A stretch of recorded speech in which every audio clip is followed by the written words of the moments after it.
What is going on, everyone? It is Andrew from MagicNation_MTG. Welcome back to the show with a brand new episode, another episode I should say, coming into the books with a love or devotion for pirates. For those that love pirates, and I'm not just talking about One Piece, I'm just talking about the whole concept and idea of pirate lore and anything pirate culture. So this episode we've got a deck that I like to call A Pirate's Life for Me, arr! And it is starting for a modern, or having to do with a modern format play. This will be revolving around Admiral Beckett Brass. As you can see, it's a this pirate has a 1 blue, black, red for a legendary 3/3 human pirate, Snowy. And as you can hear, Snowy is chiming in the background. Snowy, come on, bud. Yes, okay. So,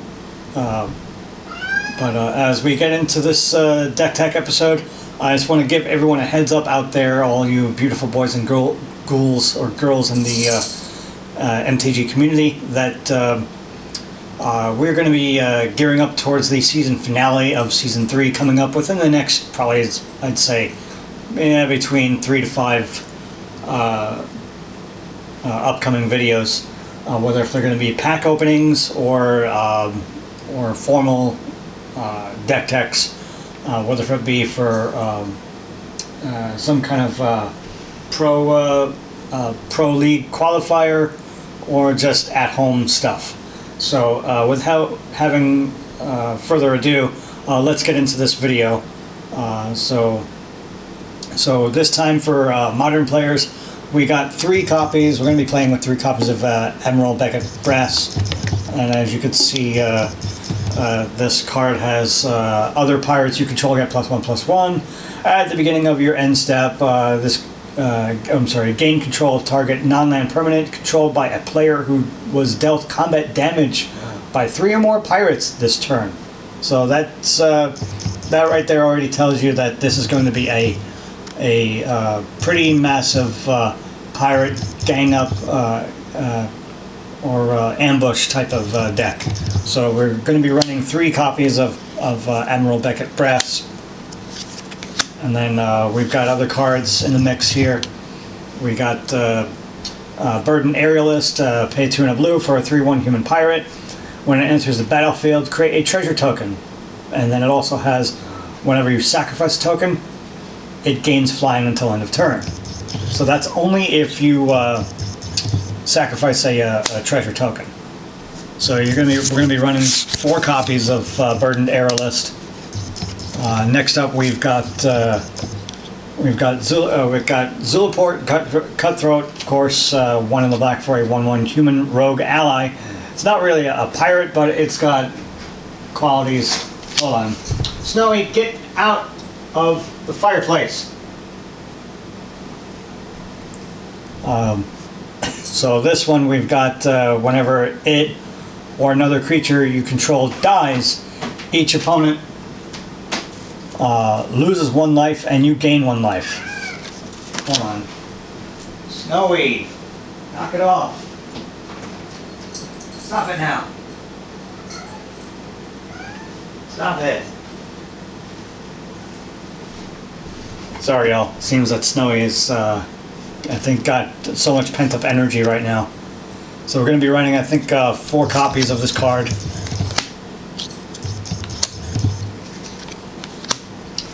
And then we've got 2 copies. We're running 2 copies of Ringleader Riot. You pay 2 and a red for a 2/2 human warrior, and whenever it attacks, human creatures you control get +1/+0 until end of turn. It's pretty basic, but it does help for a little bit of the boost that you need. So we're only running 2 copies of that card. Next up, we got another card that also resembles a pirate, but is not classified as a pirate creature card, I guess, creature class. This one we're going to be running only 2 copies of Zealot Conscripts, 4 and a red for a 3/3 human warrior with haste. And then, of course, when it enters the battlefield, gain control of Snowy. Gain control of target permanent until end of turn, and then untap that permanent. It gains haste until end of turn. So that could be a pretty nasty effect right there mid game. Next, so we're only running 2 copies of Riot Ringleader and Zealous Conscripts. Next up, we got we're going to be running 4 copies of Fathom Fleet Cutthroat, 3 and a black for a 3/3 human pirate. And then when it enters the battlefield, destroy target creature and opponent controls that was dealt damage this turn. So that's pretty simplistic. So we're going to be running 2 copies of this card.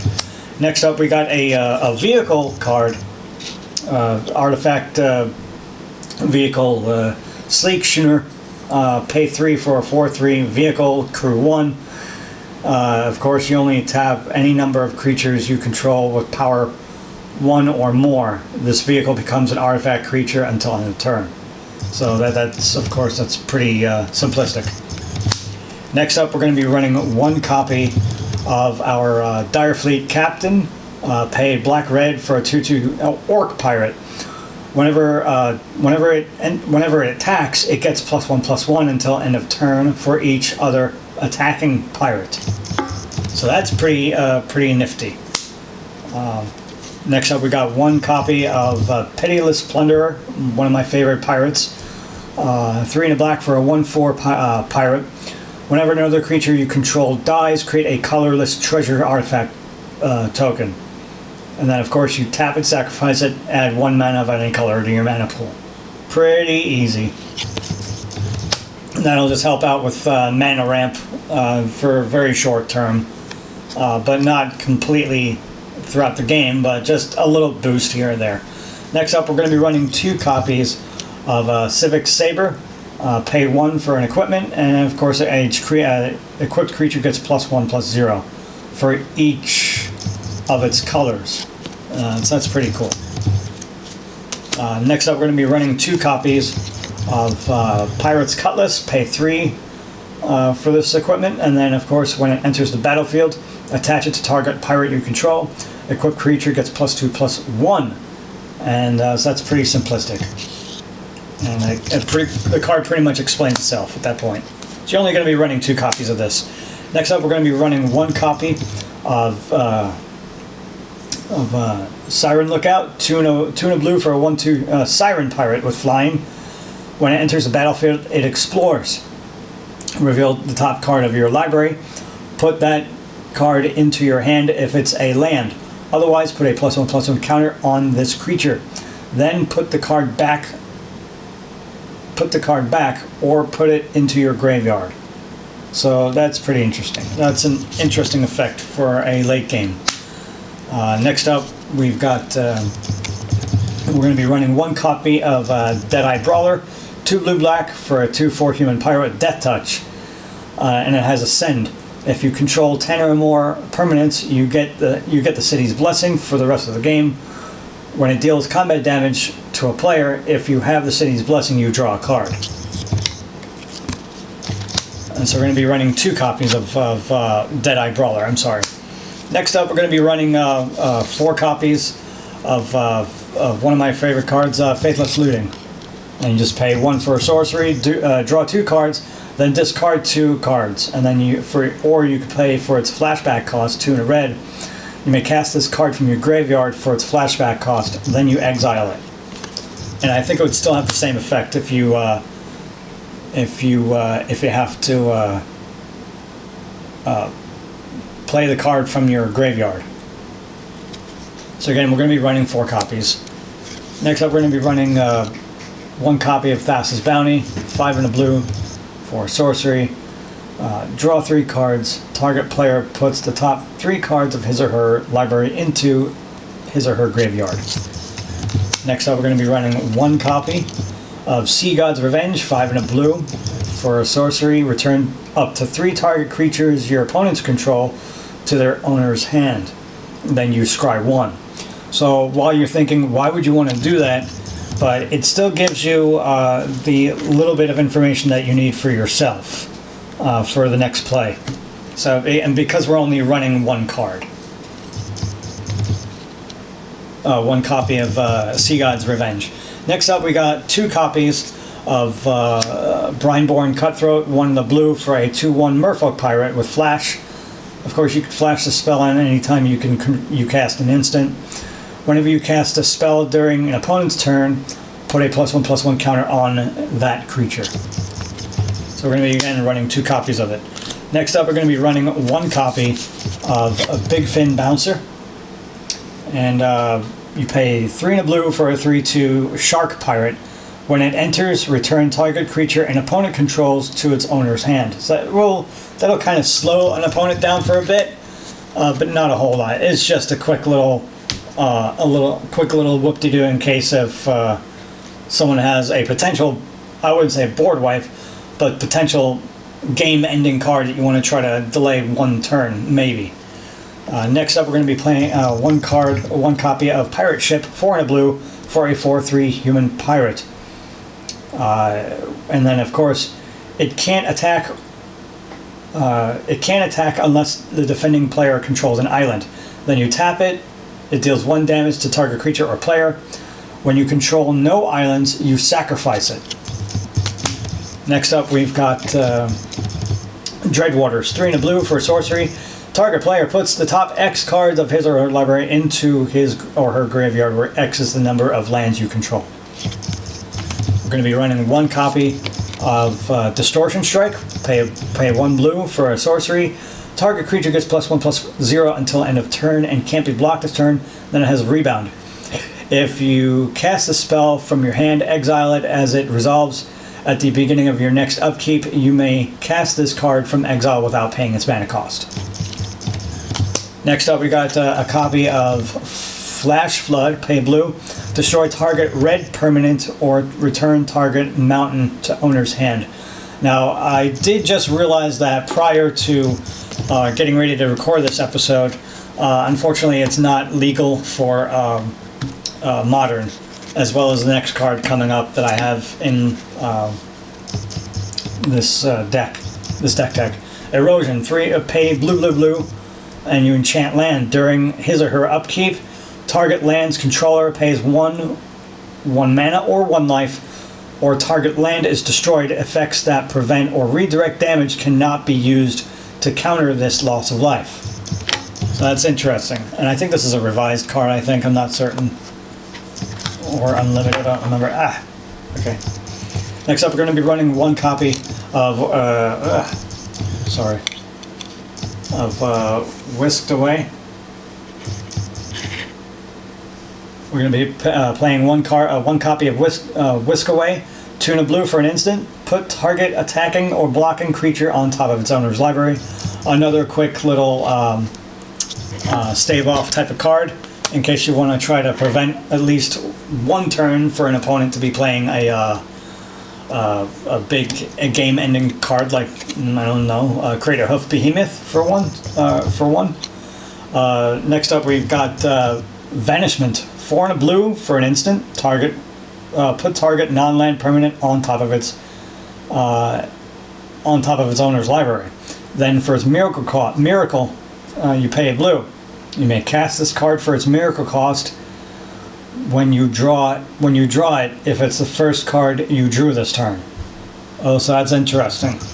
So that only works if it's the first card you drew on your turn for its miracle cost.